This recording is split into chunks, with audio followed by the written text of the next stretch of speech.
እሺ ወጣት ሀገር በቀል ሐኪም በቀለ እንግዲህ አሁን አያይዤ የምጠይቅህ ጥያቄ ደግሞ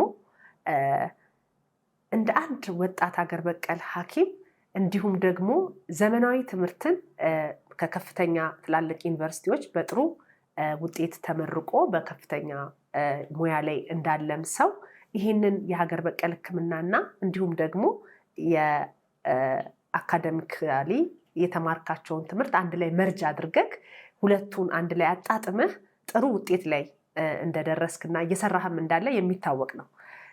ይህንን ደግሞ አንድ ላይ አያይዘህ በጣም የሚያሳቅቁ በጣም የሚያስፈሩ አስከፊ የሆኑ ህመሞች በዚህ ሰዓት እየሰማን እንገኛለን እና ለነዚህ ህመሞች ወይም ደግሞ በሽታዎች ምን አይነት ዘዴ ምን አይነት ውጥን ወጥነሃል? በአብዛኛውስ ደግሞ አሁን ላይ ያሉ እንደ ሳይነስ ሊሆኑ ይችላል፣ እንደ ኪንታሮት ሊሆኑ ይችላል፣ እጅግ በጣም ብዙ ህመሞች አሉ እና ለእነዚህ ህመሞች ምን አይነት መፍትሄ አዘጋጅተህላቸዋል? አመሰግናለሁ። እንግዲህ ያው ኖርማሊ ህይወትን መማር ዩኒቨርሲቲ መግባት ብቻ ስኬታማ አያደርግም። ህክምና ላይ ደግሞ የመጀመሪያው ጥበብ ወይ ደግሞ እግዚአብሔር እንግዲህ ከሰጠሽ ነገር ማየት ያለብሽ።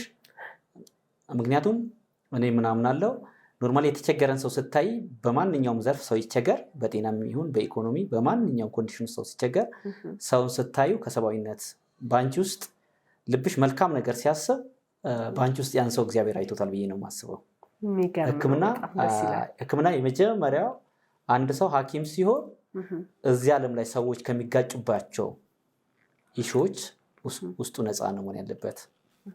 ምክንያቱም ያ ሰው በሱ መረዳት ካለበት በሙያው መረዳት ካለበት እዚህ ምድር ላይ የማግባቡን ነገሮች ሁሉ አንድ ሐኪም ነፃ ነው መሆን አለበት ብዬ ነው የማስበው። ችግር ውስጥ እንኳን ቢሆን የእሱን ችግር ወደ ጎን ትቶ ለሚረዳው አካል ነው ቅድሚያ መስጠት ያለበት ኢንኬዝ ከአቅሙ በላይ ካልሆነበት በስተቀር ግን አስተሳሰቡ ሊገድቡ አይገባም። ያ ስለሆነ ሀገር በቀል ህክምና ደግሞ ኖርማሊ የመጀመሪያው ለሀገር በቀል ህክምና መውደድ ነው። ያን ዘርፍ መውደድ ከፍቅር ነው የሚነሳው። ያን ነገር ስትወጂው እውቀቱን ትፈልጊያለሽ፣ ስትፈልጊውም አይርቅብሽም፣ በቅርብ ታገኘዋለሽ። እውቀቱንም ደግሞ አጠገብሽ ካለ ከአንድ አዛውንት ብዙ እውቀት ታገኛለሽ። ትህትናን ትማሪያለሽ። ሰው ምን የሚለውን ሰው ሲድን ማየት፣ ሰው ሰላም ሲያገኝ ማየት ከዚህ በላይ ደስታ የለም። ይሄ በጣም ያስደስታል። እና ደግሞ እኔ ኖርማሊ ያው ምናልባት በአካዳሚ ዩኒቨርሲቲ ጆይን አድርጎ ግራጁዌት አድርጎ መውጣት ማንበብና መጻፍ የዩኒቨርሲቲ አንዳንድ ትላልቅ ቲዮሪዎችን ማንበብ ያ ቲዮሪ ደግሞ ሞሮፍ የሀገራችን አይደለም። ኖርማሊ ትላልቅ በውጭ ዓለም ያሉ ፈላስፋዎች የጻፉትን ሌሎች የጻፉትን ቲዮሪ ነው አንብበን የወጣ ነው። እኔ ግን ያንን እንደ ግብአት አድርጌ ወደኋላ ነው ሰው ዘመንኩ የሚለው ወደፊት ሲሄድ ነው። እኔ ግን ወደኋላ እስፔሻሊ ወደኛ ከክርስቶስ ልደት በፊት ያለው የኢትዮጵያ የህክምና ታሪክ የሰዎች አኗኗር ታሪክ ብንፈትሸው እጅግ በጣም ጥልቅ የሆነ እውቀት አለ። አሁንም እኛ ማድረግ ያለብን እዚህ ጋር ያለውን ስልጣኔ ይዘን ወደኋላ ልክ እንደ አርኪኦሎጂስቶች መሬትን ይቆፍራሉ፣ አጽምን ያወጣሉ፣ ይመራመራሉ። እኛም የኢትዮጵያ ትውልድ ተያይዘን እሳቢያችንን ወደኋላ ሄደን ወደኋላ ስንሄድ የሚያጋጩን የሚያጋድሉን ታሪኮችን አይደለም መፈለግ ያለብን። በጋራ አብረን የኖርንበትን እጅግ በጣም ወርቃማ የሆኑ ታሪኮቻችንን ለዚህ ትውልድ አምጥተን እንደገና መስራት አለብን ብዬ አምናለሁ። እና እኔም ከዚያ የተነሳ ጠቅሞኛል። ዛሬ ላይ ራሴንም እየጠቀመኝ ነው። መደሰት በራሱ ጥቅም ነው እንበልና ቅድም እንዳልሽው ብዙ ሰዎች በህክምና ተቋማት በቤታቸው በአቅም እጦት በገንዘብ ችግር በብዙ ነገር ግን ሁሉ ነገር ቤታቸው እያለ በብዙ ጤና ይቸገራሉ እንበልና እኔ ናይዴስ ነገም ትላልቅ የህክምና ፕላትፎርም መድኃኒት መሸጫዎች ላይ እዛ ላይ ማውጣቸው ያዘጋጀኋቸው በተለያየ ውስንነት ያላበቋቸው ግን ኢንዲቪጁዋል ለግለሰቦች ለተለያዩ ሰዎች ለዘመድ ለጓደኛ ሲቸገሩ በመስጠት ሲድኑ በመደሰት የማደርጋቸው ነገሮች አሉ። ቅድም እንደጠቀሽው አሁን ለምሳሌ ሳይነስን ለአንዴና ለመጨረሻ በፈሳሽ መልኩ በሚቀባ መልኩ ኖርማሊ አብቅቼዋለሁ። በዚህ እኮራለሁ። በጣም ደስ የሚል የምስራች ነው እንግዲህ። በዚህም ደግሞ እግዚአብሔር ይመስገን ብዙዎች ህፃናት፣ አዛውንቶች፣ ነፍሰ ጡሮች ለሁሉ በቃ ያለ ገደብ ያለ ስጋት ያለ ጎንዮሽ ጉዳት ሁሉ ሰው እንዲታከም ይህን አብቅቻለሁ። እግዚአብሔር ይመስገን። በጣም ትልቅ ነገር ነው። በነገራችን ላይ ይሄ በጣም ትልቅ መልካም ዜና ነው። በጣም መልካም ዜና ነው። በጣም ነው የምናመሰግነው። ስለዚህ የሳይነስ ህመም ደህና ሰንብት እያልከን ነው። ደህና ሰንብት። ሁለተኛ ደግሞ ማንኛውም ሰው ኪሱን በማይጎዳ መልኩ ኤኒዌር አቬሌብል በሚሆንበት መልኩ ለምሳሌ ብዙ ጊዜ መድኃኒቶች ይዘጋጁና እጥረት ይኖራል። ግን ወደፊት እኔ ምንድነው የማስበው ምንም እጥረት፣ ስንፍና፣ ክፋት ሁሉ ሰው ግዕዝ ሄርባል ዩቲዩብን የራሱ የህክምና ተቋም የህክምና ሴንተር እያደረገ ሲቸግረው የሆነ ነገር ገብቶ አዳምጦ ልጁን እንዲያክም አያቱን እንዲያክም ራሱን እንዲያክም ፋሚሊውን እንዲያክም ለሌላ ደግሞ ተደራሽ ላልሆነ ቦታ ላይ ደግሞ መረጃ በመስጠት ሰው እርስ በርሱ የተሸፈነውን የተደበቀውን ቀርቷል የተባለ ወይ ደግሞ ያልታወቀውን ነገር ገልጠን እያወጣን በግዕዝ ሄርባል ቲዩብ ማህበረሰባችን በቀላሉ ሳይቸገር ድካም ሳይበዛበት ለሌላ ቦታ ለምሳሌ የባህል ህክምናን በብዙ መንገድ ፕራክቲስ ይደረጋልና ምክንያቱም የኛ ዩቲዩብ ጋር ሰው መጥቶ አዳምጦ ጤናውን ሲያክም ኃላፊነት ከሚሰማው ኦር ደግሞ ለሰው አስቦ ከተሰራ ሀሳብ ላይ ወስዶ ነው የሚሰራውና ያንን በአግባቡ ማዳመጥ ደጋግሞ ማዳመጥ። ምክንያቱም ከዚህ በኋላ ስለ ብዙ የጤና ችግሮች ቪዲዮዎች እንሰራለን። ስንሰራ አንድ ሰው ቢቸገር ደጋግሞ መስማት ነው። ደጋግሞ መስማት ያጣውን ሀሳብ ደግሞ በኮሜንት እዚህ ጋር አግዙኝ ብሎ መጠየቅ። እኛ ጋር ሰው ሲመጣ ትህትና ብቻ ይዞ እንዲመጣ እና እኔም ደግሞ እንዳንድ ወጣት ምክንያቱም ከሀሳብ ያለፈ ደግሞ ሰርቶ ለትውልድ በሚሆን መልኩ ያዘጋጃቸው ለምሳሌ ሳይነስ ያው ቅድም እንዳልኩሽ ዋንስ ኤንድ ፎሬቨር ሰርቻለሁ። ምናልባት ለአንዴና ለመጨረሻ ሳይነስ ተሸኝቷል እያልኩ ምናልባት እኔ አዲሱ ትውልድ ስናበቃው ከኔ የተሻለ ትውልድ ደግሞ ይመጣል ብዬ አምናለሁ። ያ ደግሞ ከዚህ ደግሞ በተሻለ እይታ የተሻለ ነገር ይሰራል ብዬ አምናለሁ። እኔ ግን ባለሁበት ሌብል በተረዳሁበት ልክ ሳይነስን ያለ ጎንዮሽ ጉዳት ምንም የውስጥ አፍንጫን ብቻ በመቀባት ሙሉ በሳይነስ ምክንያት የደረሱብንን ጉዳት ድብርት ሊሆን ይችላል፣ መጫጫን ሊሆን ይችላል፣ ኢቨን የአይምሮ እንደዚህ ነገሮችን መዘንጋት፣ መርሳት፣ አይናችን አካባቢ እንግዲህ ያው ሳይነስ የፊታችንን ከለር ይቀይራል። ያን ሁላ በሚያክም ልክ ሳይነስ መድኃኒት ያለው አዘጋጅቻለሁ። ሁለተኛው ደግሞ ግፊትን በጣም ደስ ይላል። ግፊት በነገራችን ላይ በጣም አሁን ላይ በጣም ብዙ ሰዎች ኢቨን እድሜያቸው ራሱ ያልገፋ ሰዎች በጣም ያንግ ወጣት ቲኔጀሮች በጣም በዚህ ተጠቂ ሆኗል። እንግዲህ የግፊት መድኃኒት ደግሞ በህክምና ህይወትሽን ሙሉ ነው የምትወስጂው። ያው ወደፊት ቪዲዮ እንሰራበታለን። ለአሁኑ ስለ ግፊት ኪንታሮትን ደግሞ እጅግ በጣም ቀላል በሆነ መንገድ ስለ ኪንታሮትን በቀጣይ ቪዲዮ እንሰራበታለን። ዛሬ ስለ ኪንታሮት ማንሳታችን አይቀርም። ስለዚህ ስለ ኪንታሮት በደንብ እንትላለን። ሞሮፍ ግን አሁን ላይ ሳይነስና ግፊትን ምናልባት ከቀናት ከወራት በኋላ ማንኛውም ሰው በኩራት ምክንያቱም እኔ ያው ኢትዮጵያዊ ነኝ። እያንዳንዱ ኢትዮጵያዊ የኔን አገልግሎት የወንድሙ የራሱ ልጅ አድርጎ እንዲወስድ እፈልጋለሁ። ምክንያቱም ለሰው ልጅ ማበላለጥ ሳይሆን ኖርማሊ የዚህ ማህበረሰብ ውጤት ነኝ ስለሆንኩኝ አሁን ለምሳሌ አንድ ኬንያዊ እና አንድ ኢትዮጵያዊ ይባል በተመሳሳይ ሰዓት ተመሳሳይ ሰርቪስ መስጠት እንጂ አላበላለጥም።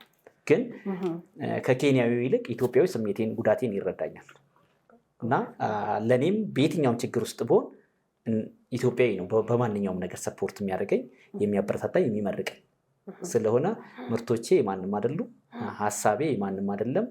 እኔም ከአያቶቼ ያመጣሁት ከኢትዮጵያ ሄርባል ሜዲኬሽን ዝግጅቶች በግዕዝ ከተሰነዱ ሰነዶች አክብሬያቸው እነኚህ የምሰራባቸው ሀሳቦች ናቸው። እኔም ራሴ የማሀብት ነኝ፣ የኢትዮጵያ ሀብት ነኝ። በጣም ደስ ይላል። ምርቶቼም የኢትዮጵያ ናቸው። የኢትዮጵያ የሁሉም ኢትዮጵያ ህዝብ በቃ ኢትዮጵያ የሚባል ሰው ሁሉ ማለት ነው። ስለሆነ እኔ በዚህ ኩራት ነው የሚሰማኝ። ምክንያቱም ትልቁ ነገር ህክምና ማለት ሙያውን መውደድ፣ ሰው ለሚባለው ሰው እጅግ በጣም ከራስ በላይ ክብር መስጠት በጣም ደስ ይላል። ይሄንን ስለሆነ ይሄንን የሚያስብ ማንኛውም ሀገር በቀል ሐኪም ሆነ ዘመናዊ ዶክተር ይሄን ካደረገ ብዙ ሸክሞች ይቀሉለታል። ብዙ መፈታት ማለት ያስተሳሰብ የአቅም ነገር ስለሚኖር በቃ ራስን መልሶ ለሰው መስጠት ትክክል። በጣም ደስ የሚል ነው በእውነት በጣም ነው። እኔ በእውነት በጣም ነው የተደሰትኩት። በጣም ነው ማመሰግነው። ይህንን አሁን ያልከውን ስፔሻሊ በተለይም ደግሞ ሳይነስ ላይ በጣም ብዙ ሰው ነው የሚሰቃየው። በጣም ብዙ ሰው ይሰቃያል። ሳይነስ አንዳንድ ጊዜ እድሜያቸው ከፍ ያለም ሰው ሊሆን ይችላል። በጣም ህፃናት ላይም ሊከሰት ይችላል እና የመተንፈሻ አካላችንም ስለሆነ የሚያጠቃው በተለይም ከላይኛው በኩል ያለውን አፍንጫችን አካባቢ ምናምን በጣም ብዙ ጭንቀት አለው። አየሩ ሲቀየር ክረምት ሲመጣ እና አሁን እርፍ እንል ነው። ተመልካቾቻችን ከስር ባለው ስልክ እየደወላችሁ ከሳይነስ ህመም እርፍ የሚያደርጋችሁን መድኃኒት ተዘጋጅቶ አልቋል እያለን ነው ወጣት ሐኪም በቀለ። ስለዚህ ስልኩን ብድግ አድርጋችሁ እየደወላችሁ መድኃኒቶቻችሁን ውሰዱ ልላችሁ ወዳለሁኝ። እንግዲህ ይህንን ካለን ወደ ኪንታሮት ህመም ምንድን ነው? መንስኤውስ ምንድን ነው? ራሱ ኪንታሮት ህመም መንስኤው ምንድን ነው እና ምን አይነት የጤና ሁኔታ ላይ ያሉ ሰዎች ላይ ነው የሚከሰተው? ወይስ ደግሞ ጄኔቲካሊ ወይም ከቤተሰብ የሚመጣ ነገር ነው ወይ? በአያት ካለ በእናት ካለ የሚመጣ ነው ኪንታሮት ህመም ወይንስ በአናኗራችን እለት እለት በምናሳልፈው አናኗር ምክንያት የሚከሰት ነው? እንዴት ይታከማል የሚለውንም እየተወያየን ከእናንተ ጋር እንቆያለን። ሳብስክራይብ ያላደረጋችሁ እስካሁን ሳብስክራይብ ማድረግ አትርሱ።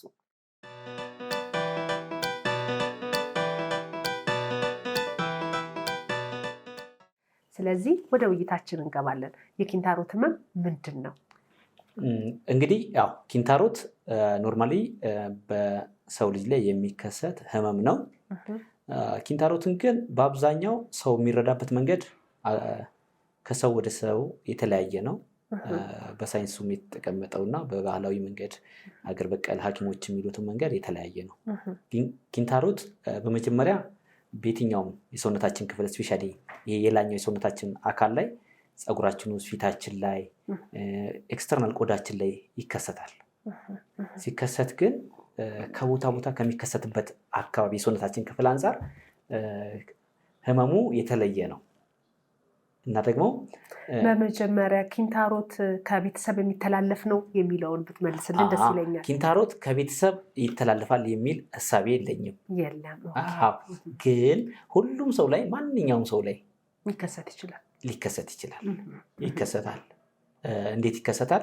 ለምሳሌ አንድ ቤተሰብ ውስጥ ተመሳሳይ የአመጋገብ ወይ ኦፍ ላይፍ የስራ ጫና ሊኖር ይችላል። ያን ጊዜ እንግዲህ እንበልና አባት ላይ ከተከሰተ ከዛሬ 5 ዓመት በኋላ ደግሞ ልጅ ላይ ሲከሰት ሰው ሀሳብ ውስጥ በዘር ይተላለፋል ብሎ ያስባል። እንደዛ ይታሰባል። በተለይ ብዙ የሚባሉ ነገሮች አሉ። አሁን ወቅቱን ስለማይመጡ እነኛ ሀሳቦች እንደዛው ቀስ እያልን ከማህበረሰብ ውስጥ ብናወጣቸው ጥሩ የሚሆኑት እና ኪንታሮት ኖርማሊ አይተላለፍም። ግን በአኗኗራችን በስራችን ጫና ስፔሻሊ ያው እኔ አሁን ለምሳሌ ሳይንሱ የሚለውንም ሀገር በቀል ሐኪሞች የሚሉትንም ሃውስትሮ ምን ያህል እውነታ አለው ዝም ብሎ በመረዳት ነው ይሄን ያሉት ወይስ ደግሞ ተመራምረውበት ነው የሚሉ ሳይንቲስቶቹንም በደንብ እንትንልና ሁለቱን አንጥቼ አይቼ ነው እዚያ አሁን በአሁን ሰዓት ያለሁት አዛምጄ አይቼ ነው። ምክንያቱም ነገሮችን የሆነ ቦታ አስታርቀን ያ የሚለውን እዛ ጋር ይሄኛው የሚለው እዚህ ጋር እያደረግን እንትን ካልን መሀል ላይ እኛ ሌላ ስያሜ ነው ማንነታችን ራሱ ጥሩ አይሆንም። ስለሆነ ሳይንሱ የሚለው እሳቤ አለ፣ ይሄኛው የሚለው እሳቤ አለ። እኛውን ከዚህ በኋላ እኔ የማስበው ዶክተር ሆኜ ይሄኛውን እየኮረኮምኩ የሀገር በቀል ሐኪም ሆኜ ደግሞ ያኛውን እየሸሸው አይደለም መኖር የምፈልገው። ሁለቱን አንድ ላይ አምጥቼ ብሪጅ ሰርተን ይህን ሀገር በቀል ህክምና የሆነ ነገር መስራት አለብን እና ኪንታሮት ላይ ስናስብ ኪንታሮት የትኛውም ሰውነታችን ላይ ይፈጠራል። ኤክስተርናልም ይፈጠራል፣ ኢንተርናልም ይፈጠራል። ከውስጥም ከውጭ እስፔሻሊ ከውጭ የትኛውም የቆዳችን አካል ላይ ይፈጠራል። ኢቨን ራሱ አይናችንም ስር ይፈጠራል፣ ጆሮአችን ውስጥ የጆሮአችን ግድግዳ ላይ ይፈጠራል፣ አፍንጫችን ውስጥ የአፍንጫችን ቀዳዳ ውስጥ ኪንታሮት ይፈጠራል። በአብዛኛው ግን ይሄ ስስ ብልቶቻችን አካባቢ ኪንታሮት ሲፈጠር በአግባቡ ትሪት ካላረግ ነው ችግሩ የመራቢያ አካሎቻችን አካባቢ አዘውትሮ ኪንታሮት የመከሰት ይከሰታል። ሲከሰት እዛ ላይ ግን ማለት ነው በጣም በጥንቃቄ ሞሮፍ ደግሞ የእግር መዳፍ ላይም ይከሰታል። የእግር መዳፋችን ላይ ኮርን የሚባለው የኪንታሮት ዝርያ ኢቭን የእግር መዳፍ ላይ ራሱ ኖርማል ከፊትና ተረገዝ ላይ ሲፈጠር አንዳለም ተረገዝ ላይ የሚፈጠር ነው። ኮርን እጅግ በጣም አደገኛ ነው። ስፔሻሊ ይሄ ጠቅላላ ለወገብ ህመም፣ ለዲስክ፣ ኢቭን ለሴቶች የወር አበባ መዛባት፣ እርግዝና ላይ ራሱ አንዳንዴ የ2 ወር የ3 ወር የ6 ወር ምናምን ፅንስ የመውረድ ችግር የሚያጋጥመው ስፔሻሊ የእግር ኪንታሮት እና ፊንጣማ አካባቢ የሚከሰት ኪንታሮት በአብዛኛው እንደዚህ አይነት ሴቶች ላይ ተጽዕኖ አለው። በሴቶች ላይ ወንዶች ላይ ደግሞ ሲሆን ስንፈተ ወሲብን የመጀመሪያ የሚያስቸግረው የሚያመጣው ኪንታሮት ነው። በቀላሉ ለታይፎይድ ለታይፈስ የሚያጋልጠን አቅመ ቢስ የሚያደርገን ኢቨን ጠቅላላ የፊት ማዲያት፣ የፊት መገርጣት፣ የፀጉር መነቃቀል፣ በባህሪ ስልቹ መሆን፣ የጀመሩትን ሀሳብ የጀመሩትን ስራ አለመጨረስ ኪንታሮት በጣም ጫና አለው። በጣም ብዙ እጅግ በጣም ኪንታሮት ገና ያልተነገረለት በቃ ሳምቲንግ አንቺ ስትይ ከጀርባ ያለው ኪንታሮት ነው። ታይፎይድን ስትታከሚ ከጀርባ ያለው ኪንታሮት ነው። ጨጓራን ስትታከሚ ግን ትድኛለሽ ለጊዜው፣ መልሶ እንትን የሚልብሽ ኪንታሮት በጣም እንዲህ ሲሪየስ እየሆነ ሲሄድ የአንጀት ድርቀትን ያመጣል፣ ሆድ ይነፋል። ሽንት ቤት ስትሄጂ ውሃ ሽንት እንኳን መጣው ይልሽና የተወሰነ እንትን ትያለሽ። ግን አሁን ብዙ ሰዎች ስፔሻሊ ወንዶች ላይ ያ ተጽዕኖ አለ ኪንታሮት እና ይሄ ኢንተርናሉም ኤክስተርናሉ ኪንታሮት ይሄ ለምሳሌ የመጸዳጃ አካባቢ ላይ ሲወጣ በአግባቡ ትሪት ካላደረግን፣ አሁን ደግሞ እኔ በአብዛኛው ሰዎችን አድቫይዝ ማድረገው ከንጽህና አንጻር ሊሆን ይችላል እንደው እግረ መንገድህ አሁን ሞሮፍ ከንጽህና ብቻ ብለን አንልም። ግን ከተከሰተ ንጽህና መጠበቅ፣ ሳይከሰትም ንጽህና መጠበቅ ግዴታ ነው። ግን ኪንታሮትን ንጽህናን የምንጠብቃለን በሚል ወደ ባሰ ደረጃ እናሳድገዋለን። በጨው መዘፍዘፍ ሐኪሞች ይመክራሉ። ግን ለሐኪሞች ራሱ ምክንያቱም ከቀናነት የሚሆነውን ነገር መናገር ሊያስተችሽም ይችላል። ግን በጨው መዘፍዘፍ ራይት ነው እኔ በተረዳሁት ብዙም ለኪንታሮት መብት አይደለም። ምክንያቱም ለምሳሌ አንድ ሰው 10 ብር ሰጥቶሽ የ1000 ብር ያህል የሚጨቀጭቅሽ ከሆነ ከዛ ሰውዬ የ10 ብር መውሰድ የለብሽም። በጨው መዘፍዘፍ ማለት ለ10 ደቂቃና ለ15 ደቂቃ እረፍት ሰጥቶሽ ግን ነገ ኬዝሽን እላይ የሚያወጣውና ሰላም የሚነሳሽ ከሆነ እንቅልፍ ሌሊቱን ሙሉ የሚከለክልሽ በሂደት ከ6 ወር በኋላ ማታከሚበት ደረጃ የሚያደርስሽ ከሆነ ሁሌ ሪሊፍ ስታገኝ እዛ ላይ እያደረግሽ ለ1 ቀን ለ2 ቀን ትኛሽ። ግን በኋላ ኪንታሮቱ ጨውን ብታርጊበት ምንም ብታርጊበት ባህሪው የሚቀየርበት ደረጃ ካደረሰሽ እንደዛ ማለት ነው። ስለሆነ በጨው መዘፍዘፍ ይህ በሳሙና ጠዋትም ማታም እያጸዳው ነው ብሎ ያን ኤሪያ በሳሙና ሁሌ መታጠብ አይመከርም። ከዚህ ይልቅ ምን አይነት አማራጮች አሉት የሚለውን ነገር ነው ማውራት ያለብን። በጣም ጥሩ። አሁን ኪንታሮት በጣም ያብጣል። ሽንት ቤት ስንገባ ምናልባት ያን ፍራቻ ምግብ ላንበላ እንችላለን። ግን ሰው ነንና በ3 ቀንም በ2 ቀንም ወይ በቀን አንዴ መግባታችን አይቀርም። ግን ምንድን ነው ማድረግ ያለብን እንበልና ያን ኤሪያ ልክ ለዓይናችን፣ ለጥርሳችን፣ ለአፋችን እንደምንጠነቀቀው እዛም አካባቢ ቆዳን የሚያለሰልሱ ነገሮች መጠቀም ቢያንስ ከድርቀት ነው ድርቀቱን የቆዳን ድርቀትና መላላጥ ያሉ ነገሮችን እዛ ጋር ማከም መቻል። አንድ ሀገር በቀል ሐኪም ሰንጥቄ ቀድጄ በሚያቃጥል ነገር አወጣለሁ ብሎ ከሚያስብ ኪንታሮት እብጠት ነው፣ የተቆጣ አካል ነው። ያ እብጠት የመጣው ከሰውነታችን ነው። እዛ ጋር ያንን እብጠት ሊያሟሽሽ የሚችል ቁስለት ሳይፈጠር፣ ምክንያቱም እስፔሻሊ ለሴቶች ማህፀን አካባቢ ብዙ አይነት እንደዚህ አይነት ቁስለቶች አይመከሩም። ፊንጣም አካባቢ እንደዚህ አይነት ቁስለቶች ስለማይመከሩ እጅግ ሰላማዊ በሆነ መንገድ ምንም እንቅልፍን በማይረብሽ መንገድ በቃ እኔ አሁን የምፈልገው ነገር ምንድነው? ኪንታሮትን ስናክም ኖርማሊ ሰው መድኃኒት እየተጠቀመ የእንቅልፍ ሲስተሙ በማይረበሽ መልኩ በቃ ይሄን ደግሞ ለማድረግ ሀሳቡም እውቀቱም አሰራሩም አለ። በቃ ካለንበት ጎጂ አሰራር መላቀቅ። ለምሳሌ ነገ ተነጎዲያ ግዕዝ ሄርባል ቲዩብ ላይ ኤኒቦዲ ገብቶ እንትን ሲል ኢትዮጵያዊ ነው የአባቶች እውቀት እኔ ምክንያት ነኝ ሀሳቡን ነው ማስተላልፈው ስለሆነ ገብቶ አይቶ ራሱ ማከም ይችላል። ለዚህም ደግሞ ተጨማሪ ምን አይነት እጽዋቶች ብንጠቀም ኪንታሮትን በቤታችን እናክማለን ሪሊፍ እናገኛለን የሚለው በደንብ በሰፊው በፓርት እንሰራለን። ይሄኛው ፓርት ግን በቃ ኪንታሮት መታከም እንደሚችል ያለ ጉዳት ያለ ሪስክ ጠባሳ ወይ ደግሞ የሆነ እብጠት ቢፈነዳ ራሱ እዛው በአንድ ቀንና በሁለት ቀን በራሱ ሰዓት ልክ እንደ ቡጉንጅ የሚፈነዱ የኪንታሮት ባህሪያት ያላቸው አሉ፣ የሚፈነዱ አሉ። እዛው ደግሞ በጣም መሟሸሽ ያለባቸው አሉ። ይተካል የሚባል ነገር አለ። እዚሁ ተያይዞ ልትመልስልኝ እንደው ኪንታሮት መልሶ ይተካል ይባላል እና በዚህ ሕክምና አይተካም? አሁን በምንጠቀማቸው በእነዚህ እጽዋቶች እጅግ በጣም ብዙ ሰዎችን ሚስ አንደርስታንዲንግ ውስጥ የከተተ የሆነ ብዥታም አይደለም፣ ቶታሊ በቃ ሰውን የሚያደናገር ሀሳብ ነው ይሄ ይተካል የሚባለው። አሁን ኪንታሮት ተክቶ አይደለም። አንድ የባህል ሐኪም ጋር ወይ ደግሞ ሀገር በቀል ሐኪም ጋር አንድ ሰው ሄዶ ሲታከም መጀመሪያ የሚያደርገው ለምሳሌ ሰው ሐኪም ቤት ሄዶ ጥርሱን ቢያስነቅል ኦልሬዲ ታመመውን ነው የሚነቅለው። ባንዴ ሁሉንም አይነቅልም። ኔክስት ይር ከሁለት ወር ዓመት በኋላ ደግሞ የሆነ ጥርሱ ሰዎች ብዙ ጊዜ ጥርሳችን አስነቅለን ጨረስን ይላሉ። ኖርማሊ ያ ሐኪም ያ ዶክተር ቢገባውና ቢያቅ ጥርሱ መንቀል አይጠበቅበትም። ድዱን ነው ማከም የነበረበት። ተረዳሽ? አሁንም እዚህ ጋር ድዱን ነው ማከም በቃ ያ ድዱ ከታከመ ኖርማሊ ነገ ለከርሙ ጥርሱ አይነቀልም፣ እስከ እርጅና ድረስ ሰላም ይሆናል እንደማለት ነው። አሁንም እዚህ ጋር አንድ ሰው በኪንታሮት ታሞ መብቴ ፍለጋ የሆነ ቦታ የሕክምና ሴንተር ሲሄድ ያቺ ያበጠችዋን ፒክ ያደርጓታል፣ ያወጧታል ሰንጥቀው በሰርጀሪ። ከዛ ቁስሉ እስኪድን ያው ይሰቃያል። ቁስሉ ሲድን ዳንኩ ይላል።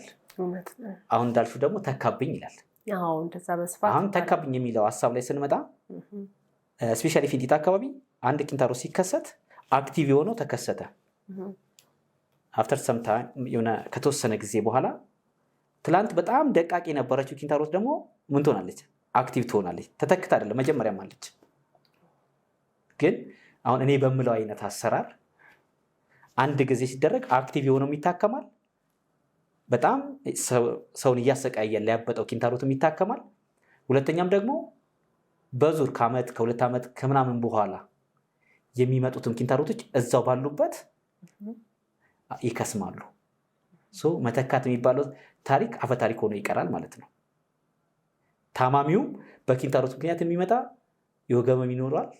ሴት ብትሆን ጠቅላላ ሴትነቷን ተፈጥሯዊ የሴትነት ባህሪ ስፔሻሊ ከእርግዝና ከወር አበባ ጋር የተያዙ የነበረችበት ችግር ሁላ ማክሲመም ከ20 ቀን ከአንድ ወር በኋላ እየተስተካከለ የፊቷ ከለር እየተስተካከለ ቆዳዋ እየተስተካከለ ፀጉሯ ወገቧ ኢቭን ያላት አቅም የምግብ ፍላጎቷ እየተስተካከለ ሁሉ ነገሯ እየበረታች ትመጣለች።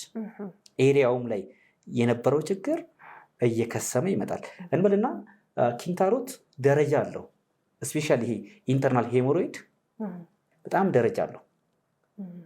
እየባሰ ሲሄድ ሽንት ቤት ስንገባ ራሱ ወደ ውጭ ወጥቶ አለመመለስ አለ። አሁን ያንን ሐኪሞች ራሱ ለማከም ይቸገራሉ። ግን አሁን በምልሽ አይነት እጽዋት ስፔሻሊ ምን አይነት እጽዋቶች መሰሉሽ ኢትዮጵያ ውስጥ እስቲ ምን አይነት እጽዋቶችን እንደምንጠቀም አጠቃቀማችንስ እንዴት ነው ማለት ውጤት የሚያመጣ አጠቃቀም እንዲኖረን። አንዳንድ ጊዜ አሁን ዶዜጅ ወይም አወሳሰድ እሱ ነው ትልቁ ስህተት እዛ ጋር ይመስለኛል። ይሄ አገር በቀል ሕክምና በደንብ ፈዋሽነት አለው፣ ምንም ጥርጥር የለውም። ነገር ግን የምንወስደው መጠን እና ያን አመጣጠኑ ላይ ሁሉም በዘፈቀደ እንደራሱ ስለሚመጥነው ፈዋሽነቱ ሜቢ ሊያዘገየው ይችላል ወይ ደግሞ ላይሆንም ይችላል። እና እስቲ ምን አይነት እጽዋት ነው የምንጠቀመው፣ ፈዋሽነት እንዲኖረው ደግሞ በምን ያህል መጠን ነው ወይ የሚዘጋጀው ወይ አወሳሰዱ የሚለውንም ጠቆም ብታደርገን የበለጠ ተመልካቾቻችን ጥሩ ነገር ያገኙበታል።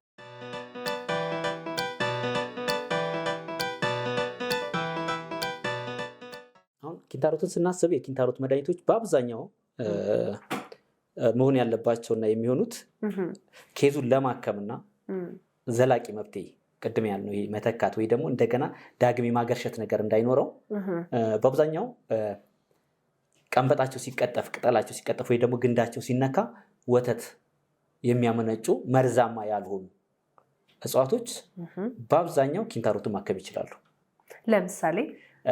ለምሳሌ እንበልና ለምሳሌ የሾላ ዛፍ ቅርፊቱን ስነኪው ይደማል፣ ቀንበጡ ስንቀነጥቢው ወተት አለው እና እነኚህ ለምሳሌ አንድ ላይ አምጥተሽ ወቅጠሻቸው የተወሰነ ሰዓት እንዲቦኩ ብታደርጊያቸውና እጅግ በጣም ለስላሳ ተደርገው ቢሰሩ እንዲቦኩ ተደረገ ያንን ኪንታሮቱ እብጠቱ ላይ ብትይዡ መሸፈን ያስፈልጋል፣ እርጥበቱ አብሮት እንዲቆይ።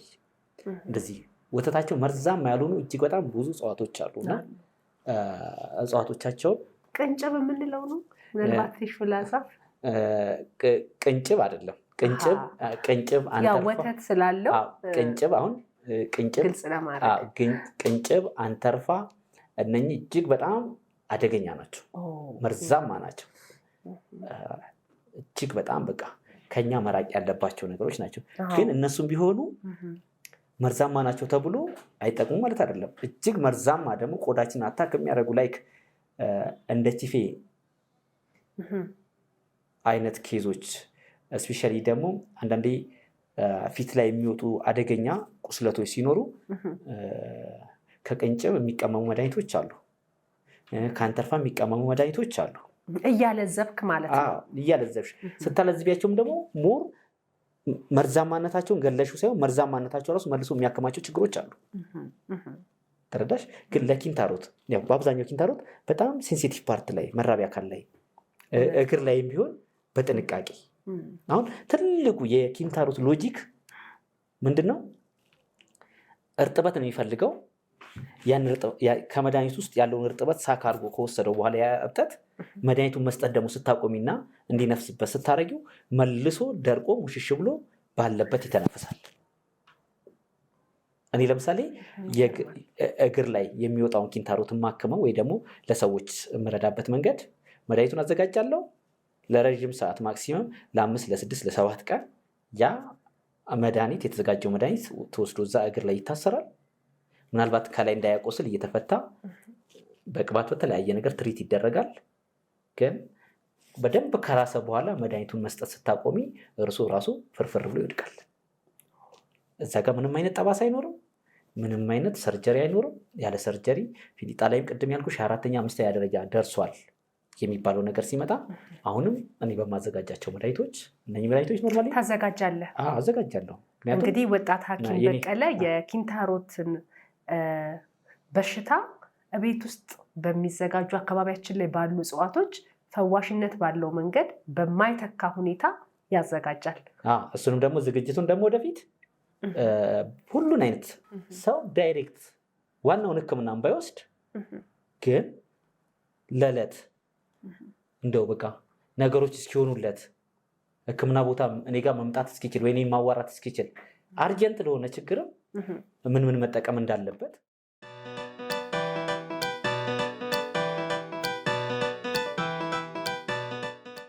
የኪንታሮት ህመም ቤት ውስጥ በድንገት ሊፈነዳ በሚደርስ ሁኔታ ሆኖ በጣም በሚያስጨንቅ ህመም ውስጥ በሚሆኑ ሰዓት ምናልባት ወደ ሐኪም ወጣት በቀለ ጋር ደውለው መድኃኒቶቹን ለመጠየቅ እንኳን ባስችላቸው እንደው እንደ ኢመርጀንሲ ምን ትመክራቸዋለህ በቤት ውስጥ? አሁን እንግዲህ ትልቁ ነገር ምናልባት ብዙ አይነት ኪንታሮትን በጣም ተሰቃይቶ አንድ ሰው ኢቭን መራመድ፣ ሽንት ቤት መሄድ፣ መቆም መቀመጥ ቢያቅተው ኖርማሊ ብዙ አይነት ጤናውን የሚጠብቅበት ነገር አለ። የመጀመሪያው ኤሪያውን ቅባት ነገሮች መቀባት። እነዚህ ቅባቶች ከፋርማሲም ሊገዛ ይችላል፣ ከቫዝሊን ጀምሮ ስፔሻሊ ደግሞ የማር ምርት የሆኑ ቅባቶችን መቀባት ይችላል።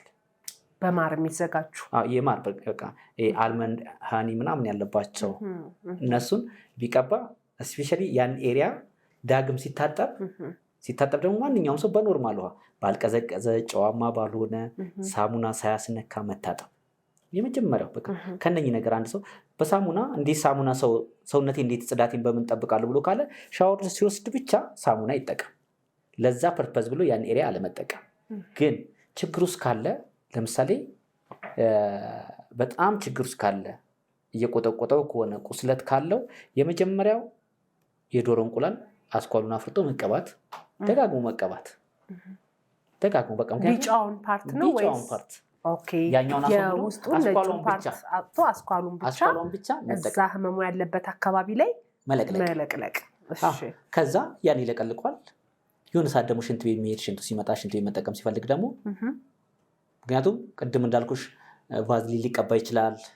ከፋርማሲ የሚገዙ እነኚህ የማር ምርት ያላቸው ማር ራሱ ሊሆን ይችላል። ቤት ውስጥ እሱን መጣልሻለሁ። ኖርማል ማር ትልቁ ስለ ማር ስናወራ ምንድነው ማር ኳሊቲ መሆን አለበት።